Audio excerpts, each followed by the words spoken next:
शंकर भोलेनाथ नोंनि महिमाखौ रावबो हमदां मोना नोंनि जटानिफ्राय बोहैयो आइ गंगा आरो नोंनि खर'आव थायो अखाफोर गोदोनायाव रुद्रनि माला डमरुनि सोदोब जेब्ला रिंखाङो गोसोआव रिंखां नों आफाया लिंहरनाय सोदोब हार हार महादेव सुफुन्ना हो नों आफा सुबुंनि गाबज्रिनाय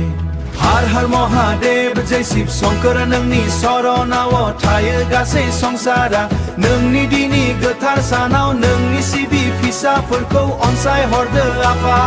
हार हार महादेव जय शिव शंकर भोले बाबा नोंनि मुंखौ जाय गोसो गोथारै लायो बिनि गासै दुखु खस्थ' जानगारो नीलकण्ठ नों मुलुगनि दैदेनगिरि राहानिगिरि बिस लोंनानै मुलुगखौ रैखा खालामदोंमोन अन्नायनि सागोर नों बेल बिलाइ आरो गोथार दै जेब्ला बावो गोसो गोथारै आलारि बाथि सावो जेब्ला गोसोनि गासै अहंकाराबो नोंनि मुंजों जोबस्रांलाङो हार हार महादेव जय शिव शंकर नोंनि शरणाव थायो गासै संसारा नोंनि दिनि गोथार सानाव नोंनि सिबि फिसाफोरखौ अनसायहरदो आफा हार हार महादेव जय शिव शंकर भोले बाबा नोंनि मुंखौ जाय गोसो गोथारै लायो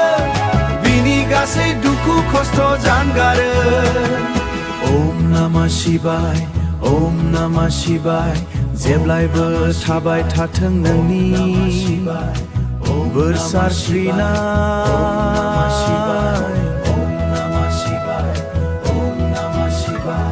हार हार महादेव जय शिव शंकर नोंनि शरणाव थायो गासै संसारा नोंनि दिनि गोथार सानाव नोंनि सिबि फिसाफोरखौ अनसायहरदो आफा हार हार महादेव जय शिव शंकर भोले बाबा नोंनि मुंखौ जाय गोसो गोथारै लायो बिनि गासै दुखु खस्थ' जानगारो ओम नमः शिवाय